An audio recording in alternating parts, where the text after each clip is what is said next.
बिहार में विवाद जारी है। इंडिया गठबंधन में पहले सीट तालमेल को लेकर घमासान हुआ और अब सीटों का बंटवारा हो गया है तो कांग्रेस में आपसी सिरफुटौवल जारी है। महागठबंधन में सीट शेयरिंग का जो फॉर्मूला तय हुआ है उसके मुताबिक कांग्रेस बिहार की कुल 40 लोकसभा सीटों में से आरजेडी को सबसे ज्यादा 26 सीटें मिली हैं, जबकि कांग्रेस के खाते में 9 सीटें गई हैं और बाकी की 5 सीटें सहयोगी लेफ्ट फ्रंट को दी गई हैं। बिहार में गठजोड़ के तहत कांग्रेस के हिस्से में किशनगंज, कटिहार, पटना साहिब, भागलपुर, सासाराम, मुजफ्फरपुर, समस्तीपुर, पश्चिम चंपारण और महाराजगंज आई है। इनमें से कई सीटें वो हैं जिनमें दूसरे चरण में वोटिंग होनी है। बिहार में दूसरे चरण में 5 सीटों पर वोटिंग होगी। कटिहार, पूर्णिया, भागलपुर, किशनगंज और बांका में दूसरे चरण की वोटिंग होगी। इनमें से किशनगंज और कटिहार कांग्रेस के खाते में है, जबकि पूर्णिया आरजेडी के पास है।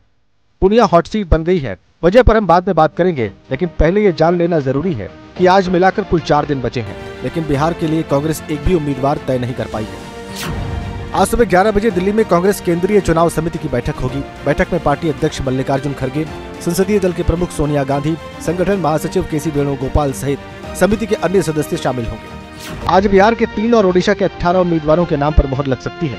कांग्रेस अभी तक 9 लिस्ट जारी कर चुकी है और कुल 212 उम्मीदवारों का ऐलान कर चुकी है। इससे पहले रविवार को भी सीईसी की बैठक हुई थी और बिहार के लिए उम्मीदवारों के नाम पर चर्चा हुई थी। सूत्रों के मुताबिक बिहार की किशनगंज सीट से मौजूदा सांसद मोहम्मद जावेद के नाम पर मोहर लग सकती है, जबकि कटिहार से तारिक अनवर को टिकट दिया जा सकता है।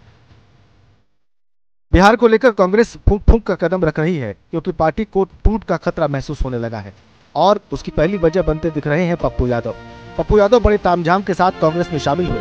अपनी पार्टी का वो कांग्रेस में विलय भी कर चुके हैं।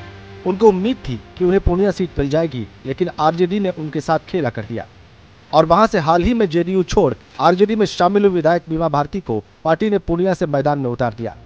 पप्पू आखिर तक जुगत में लगे रहे कि उन्हें पूर्णिया से मौका मिल जाए, लेकिन अब तकरीबन ये तय हो गया है कि पूर्णिया को लेकर आरजेडी कोई समझौता नहीं करने जा रही। मैं आपको पहले भी कहा, फिर कह रहा हूँ कि हमने और पूर्णिया की जनता की भावनाओं को अपने आदरणीय नेता राहुल गांधी जी, प्रियंका गांधी जी तक हमने पहुंचा दिए। हमें यह भी विश्वास है कि मेरे हाथ में कांग्रेस का झंडा होगा और पूर्णिया की जनता की उम्मीद पर पप्पू यादव खड़े हुए।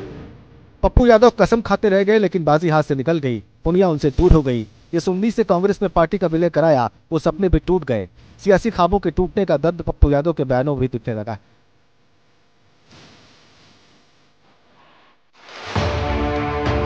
टिकट न मिलने से पप्पू के तेवर तल्ख हो गए हैं। गठबंधन में होते हुए भी आरजेडी पर हमला कर रहे हैं।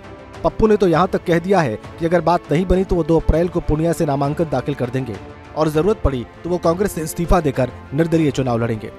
प्रस्तावित है, जनता ने कहा कि 2 को आप करिए, तो वो प्रस्तावित तो है ही, उसमें क्या बहस है। जनता ने कहा है 2 तारीख को करिए, तो जब जनता भगवान ही कह दिया तो प्रस्तावित तो है ही। पप्पू यादव के तेवर से न सिर्फ महागठबंधन में टेंशन बढ़ गई है, बल्कि कांग्रेस की भी परेशानी बढ़ गई है। वैसे भी बिहार कांग्रेस के कई नेता पप्पू यादव के पार्टी में शामिल होने से नाखुश हैं।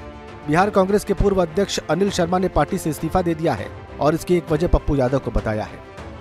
तात्कालीन कारण है, मैंने कहा ना कि जब राजेश रंजन पप्पू यादव जो मेरी अध्यक्षता काल में मुख्य मुद्दा था मेरा विरोध का, अगर उन्हीं का महिमा मंडन होता हो तो मेरे जैसे कार्यकर्ताओं का कांग्रेस से बने रहने का कोई औचित्य ही नहीं रह जाता।